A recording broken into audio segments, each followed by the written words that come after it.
Salut tout le monde! Vous savez à quel point je suis un amateur de gadgets et de technologie en VR. Aujourd'hui, je vous présente un nouveau produit révolutionnaire, c'est la nouvelle batterie Aventura de Voltium.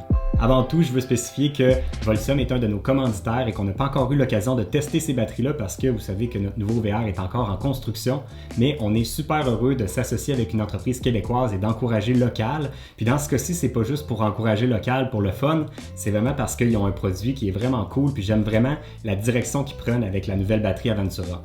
Je vous ferai pas attendre plus longtemps, je vous présente tout de suite ce qui m'excite le plus. Donc là ici, j'ai des batteries qui sont des 100 ampères-heure, qui sont le modèle le plus populaire, le plus vendu parce que c'est la même taille que les batteries d'origine de la plupart des fabricants de VR. Fait que c'est vraiment un remplacement qui est super simple. Vous débranchez les anciennes batteries, vous mettez les batteries au lithium à la place. Puis la seule autre pièce que vous pourriez avoir à remplacer pour que ça soit compatible, c'est votre convertisseur chargeur. Si vous avez des panneaux solaires sur votre VR, vous n'aurez pas besoin nécessairement de le remplacer parce que le convertisseur chargeur d'origine de la plupart des VR va recharger vos batteries lithium jusqu'à 70 ou 80%. Puis la balance, c'est vos panneaux solaires qui vont compenser pour venir les recharger à 100%. Par contre, si vous n'avez pas de panneaux solaires, là, à ce moment-là, ça va être important de vraiment changer votre convertisseur chargeur. Puis à la limite, je le recommande quand même parce que ça va vous donner une recharge qui va être plus efficace de vos batteries, puis vous allez les recharger plus rapidement, puis ils vont monter vraiment jusqu'à 100%. Fait que ce qui est vraiment révolutionnaire sur cette batterie-là, c'est pas nécessairement apparent, c'est vraiment ce qui se cache sous les petits cercles qui se trouvent sur l'autocollant sur le dessus de la batterie. Ça a l'air de rien, mais sous ces petits cercles-là se cachent des petites vis qu'on peut dévisser pour avoir accès au BMS. Donc là, ce que j'ai ici, là, dans le fond, c'est vraiment le couvercle de la batterie. On voit que les trous de vis sont à ces endroits-ci. Donc quand on va les dévisser, on va comme ouvrir la petite porte, puis ça va nous donner accès au BMS. Le BMS, lui, c'est un peu le cerveau des opérations. C'est lui qui sert à équilibrer les cellules à l'intérieur de nos batteries lithium. Donc, c'est vraiment lui qui va contrôler le tout pour équilibrer et avoir une batterie qui est bien balancée. Par contre, c'est cette pièce-là qui a plus tendance à briser sur des batteries au lithium. Puis, étant donné que c'est un investissement qu'on veut garder à long terme, puis c'est des batteries qui peuvent durer plus de 10 ans, bien, on veut être sûr qu'on va être capable de les garder longtemps. Puis si la pièce qui est le plus à risque dans notre batterie, on ne peut pas la remplacer ou y avoir accès comme dans la plupart des fabricants, parce que la plupart des autres fabricants, en fait je dis la plupart, mais j'en ai jamais vu un autre fabricant que Voltium faire ça. Les batteries sont toutes scellées au complet, on n'a pas accès à rien à l'intérieur de la batterie, tandis que là, chez Voltium, ils nous donnent accès au morceau qui a le plus de chances de se briser éventuellement, puis on peut le remplacer simplement, ça prend qu'un tournevis étoile et quelques minutes. En réalité, c'est vraiment juste d'ouvrir notre petite porte, de dévisser et d'enlever les fils qui sont là et de remplacer le BMS. Fait que si jamais la batterie arrête de fonctionner puis qu'on diagnostique que c'est le BMS qui est le problème, vous appelez chez Voltium, vous envoyez un email, ils vont vous envoyer un nouveau BMS par la poste. Vous allez pouvoir le remplacer en quelques minutes, puis c'est réglé votre problème, vous n'aurez pas besoin de changer votre batterie au complet.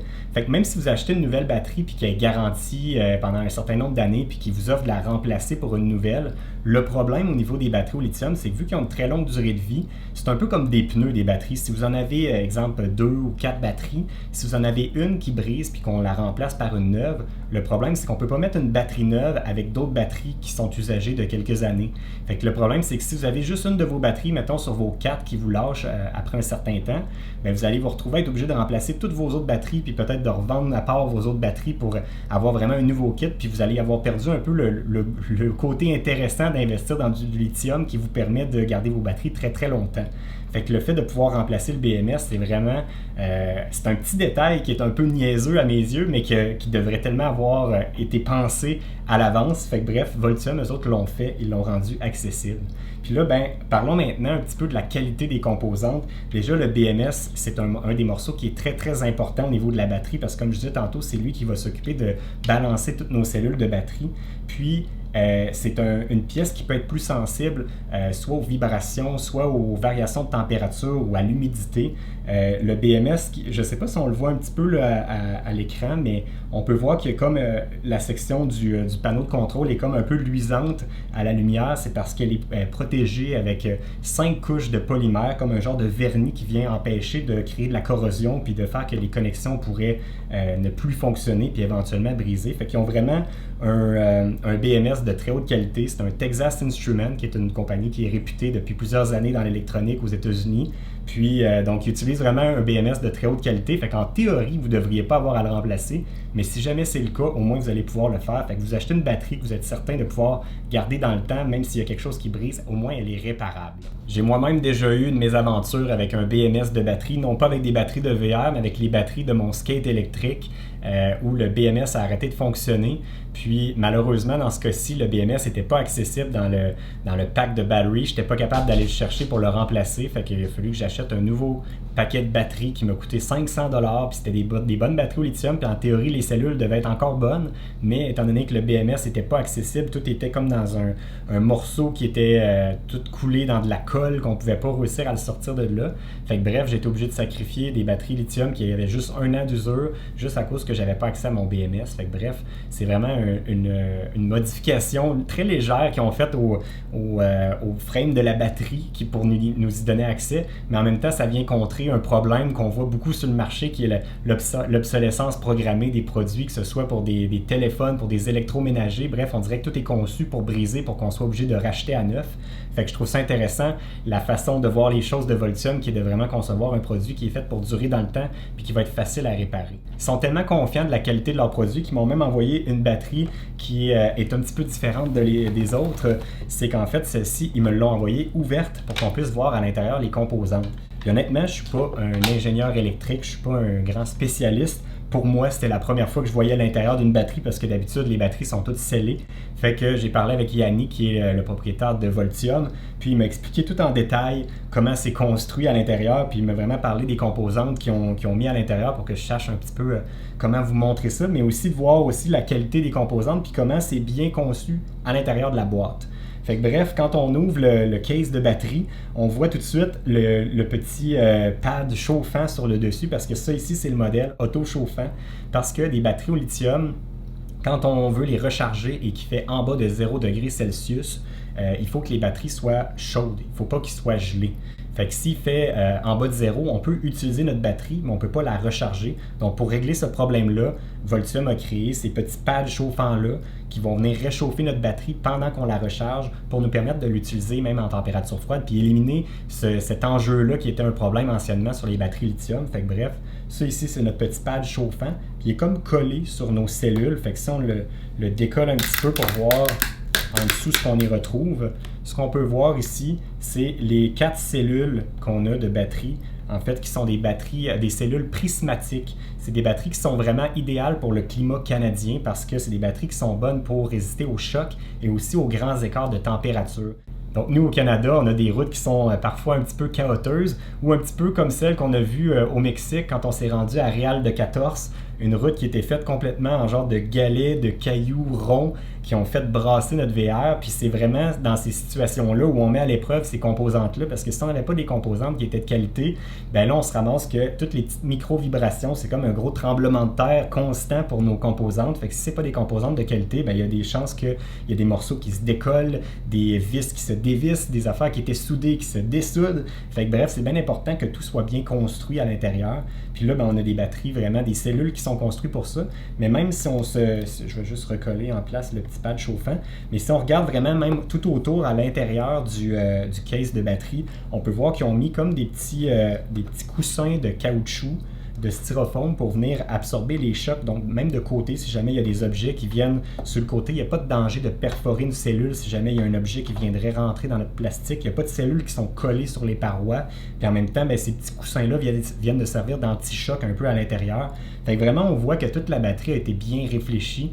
Puis, juste pour vous donner une idée, parce que probablement, comme moi, vous avez peut-être jamais vu l'intérieur de d'autres batteries, mais avec une petite recherche sur Internet, j'ai trouvé des photos d'histoires d'horreur de comment ça peut être construit. Des fois, on peut regarder sur Internet, sur Amazon, sur Wish, sur Alibaba, puis trouver des batteries au lithium qui sont beaucoup moins chères, mais vous savez, dans la vie, on paye pour ce qu'on a. Fait que bref, quand on regarde à l'intérieur de ces batteries-là, ben parfois, c'est pas toujours super rose. Des fois, les cellules sont toutes collées sur les parois, puis il n'y a pas d'anti-choc nulle part, il n'y a pas de cellules de haute qualité comme on a ici. Parfois, c'est des cellules qui appellent des pouch cells, qui sont comme des petites cellules dans une genre de pochette, qui eux autres vont grossir et rapetisser selon la chaleur, puis risquent de se perforer. Fait que bref, Moi, honnêtement, tant qu'à investir un gros montant puis d'aller vers le lithium, j'irais vraiment vers une batterie de qualité avec des bonnes composantes dont j'ai confiance, avec en plus, dans ce cas-ci, un service à la clientèle au Québec en français. Fait que, comme c'est une batterie qu'on veut garder longtemps, on veut être sûr d'avoir un bon contact pour notre garantie puis aussi la réparer éventuellement dans le futur. Puis il faut savoir que c'est pas parce que c'est une batterie au lithium que c'est une batterie de qualité. C'est vraiment les composantes à l'intérieur qui vont en faire une bonne batterie. Fait qu'il ne faut pas magasiner juste en regardant le prix et essayer d'acheter une batterie au lithium pour le moins cher possible, parce que ça ne veut pas dire qu'on va avoir une batterie qui va vraiment avoir sa pleine durée de vie, son nombre de cycles prévus. Même si les cellules sont capables de donner ce rendement-là, ça ne veut pas dire que les autres composantes vont être conçues pour se rendre jusqu'à nos 10 000 cycles qui sont estimés avec une batterie au lithium. Voltium m'a envoyé deux modèles de batteries différents. Donc là, j'ai ici le modèle vraiment de base et j'ai ici le modèle Bluetooth et auto-chauffant. C'est quoi les différences entre les deux? En fait, le modèle de base, lui, premièrement, il n'est pas auto-chauffant. Puis, il n'y a pas on ne peut pas utiliser l'application puis aller par Bluetooth savoir notre niveau de notre batterie précisément. Donc, sur celle-ci, il va y avoir un petit bouton qu'on peut peser avec un petit écran qui nous affiche le pourcentage de notre batterie puis le voltage. Par contre, c'est pas aussi précis que la technologie Bluetooth de l'autre côté qui nous permet vraiment de savoir exactement on est à combien de pourcents puis dans combien de temps notre batterie va être vide. Puis aussi, l'autre désavantage, c'est que si cette batterie-là est dans un rangement dans le fond de votre VR, ben, vous n'aurez pas accès à ce petit écran-là puis vous ne pourrez pas savoir le pourcentage de votre batterie.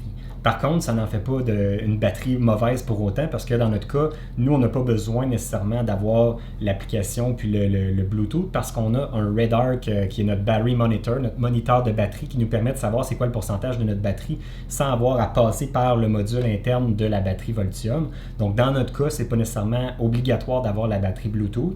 Puis le côté auto-chauffant non plus n'est peut-être pas obligatoire dans votre situation parce que si vous ne comptez pas utiliser votre batterie par temps froid, donc si vous n'utilisez jamais votre VR en bas de 0 degré, à ce moment-là, c'est peut-être pas nécessaire pour vous d'investir vers une batterie qui est auto-chauffante. Vous pouvez peut-être y aller avec la batterie de base. Puis, à l'autre spectre des choses, comme nous autres, on habite à temps plein dans notre VR, la batterie est à l'intérieur de l'isolation, elle est toujours chauffée. Donc, dans notre cas, c'est inutile parce que notre VR va être constamment au-dessus de 0 parce qu'on habite dedans à temps plein. Donc, pour nous, l'option auto-chauffante n'était pas nécessaire. Fait que bref, vous n'êtes pas obligé de payer pour la batterie avec toutes les options si vous ne pensez pas nécessairement vous en servir.